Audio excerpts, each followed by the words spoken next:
Oh, yan na, yan na, yan na. Bring him home! Bring him home! Bring him home! Parang 4 alas youth talaga ito.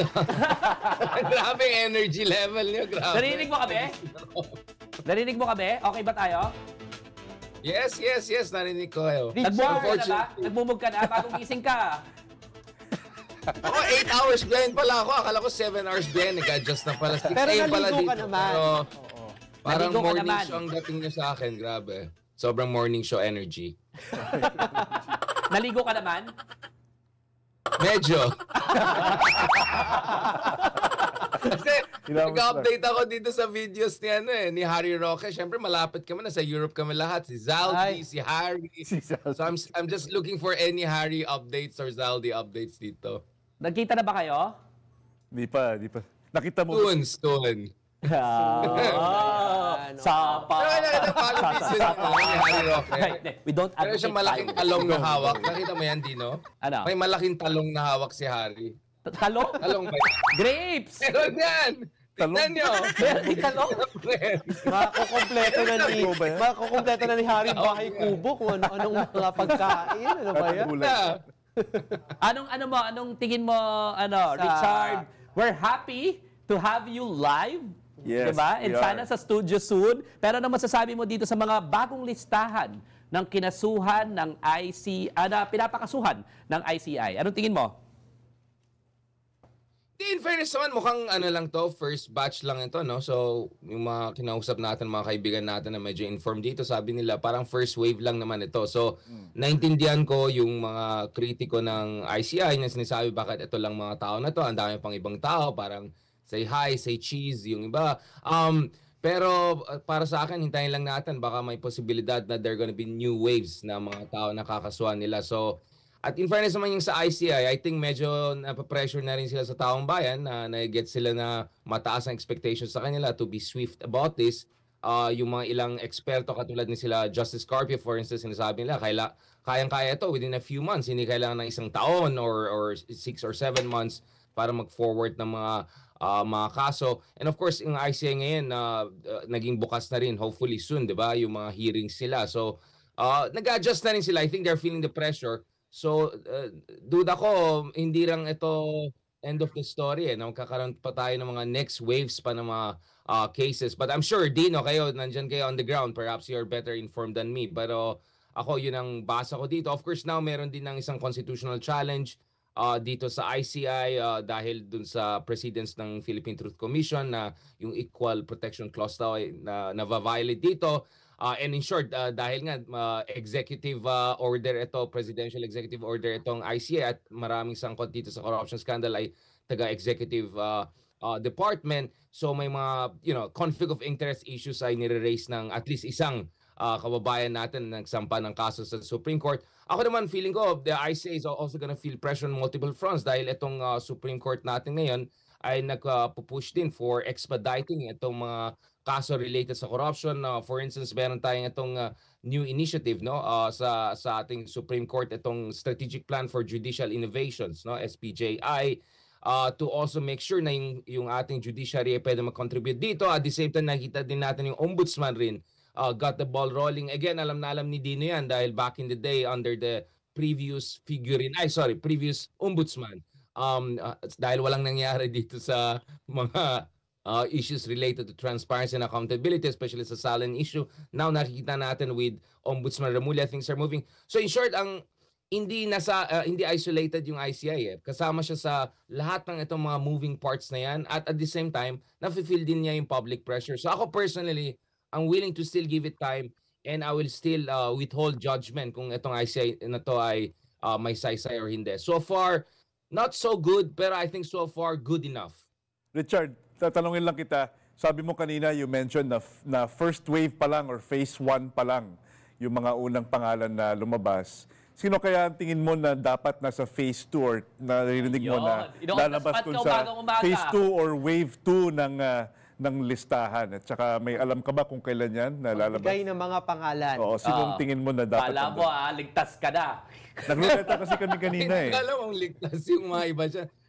Ako, again, wala naman ako sa position to make that kind of judgment. Baka tanungin nilang mga taga-ICI kung anong mga ebidensya nila dyan. Pero nakita naman natin na may mga tao na kaso, for instance, former Senator Trillanes, nagsampa siya ng kaso laban kay Senator Bongo. Of course, Senator Chis Escudero ay talagang under hit din and under scrutiny ngayon siya, especially ukol dun sa mga campaign donations. So, hindi lang ito yung mga senador or congressman or DPWH, mga undersecretary in this case, ay controversial. Not to mention, of course, may mga nagsabi, what about yung nakaraan na DPWH secretary? Bakit yung isang undersecretary lang ang narekomenda na kasuhan? So, it's possible. And of course, sa Kongreso rin, it's possible there will be other congressmen will also face cases. So, in short, para sa akin, baka tip of the iceberg lang ito.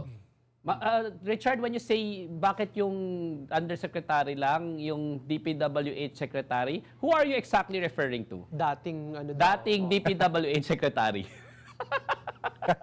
Well, I mean, the previous one. Pero, diba? Actually, interesting, diba, yung kaso sa Supreme Court laban sa ICI, kina-question din bakit yung past 10 years lang or bakit basically only 3 administration ang kino-cover dito. So, I'm interested to see ano magiging reaction ng ICI, paano nila gina-justify na bakit ito lang yung limitations or yung parameters, di ba? Kasi malalim tong issue na ito, itong flood control na yan, matagal na yan, di ba? Kitang-kita natin dun sa PCIJ report ukol dun sa mga flood control related projects under different presidencies. So bakit isang DPW secretary lang or isang undersecretary lang or bakit isang or dalawang admin lang? So marami mga question dyan. I think as time passes, yung mga ganyan scrutiny ay maging mas malalim at mas sinsinan. Dahil over the past 2-3 months, I think nagsascramble lang yung IC at saka yung gobyerno para mag-respond dito sa mga corruption scandal na yan. But I think now, alam nila, under laser sila and they're talagang under public pressure sila. So let's also see if there'll be more clarifications also on that front and adjustments. In short, evolving itong larong to Yeah, moving target. Hindi pa tapos ng laban. Round 2 pa lang tayo kung boxing at wala pang knockdown. So may mga, Richard, may mga in-expect pa tayo na mga susunod pa na maaaring irekomenda na kasuhan ng ICI. Pero balik ako dun sa initial list na inilabas nila. So Senator Joel, Senator Jinggoy, nagulat ka pa ba na sila yung unang batch na nirekomenda na kasuhan? Batchmates. Sa tawa pa lang ni Richard para giveaway na. Sige nga, i-articulate mo kasi meron tayong mga nasa radyo. Nagulat ka ba? O anong naramdaman mo? Hindi, I mean, syempre, after yung di ba, yung grabe yung speech, yung inspiring sonorous speech ni Joel Villanueva, di ba? O yan, lumabas bigla sa screen.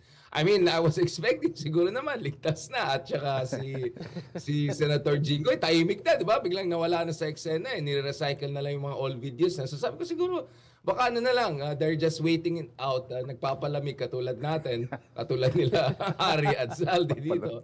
No, but then next thing you know, talagang nag-move ahead ang ICI, which and then at the same time, meron ka rin yung Supreme Court ruling, di ba? Na yung Sandigan Bayan din, pwede rin mag-move forward dun sa kaso laban kay Jinggoy Estrada, even though may effort ang mga Jinggoy team, di ba, to block that. So ako, for me, yung kay Zaldi ko, I think that was a given.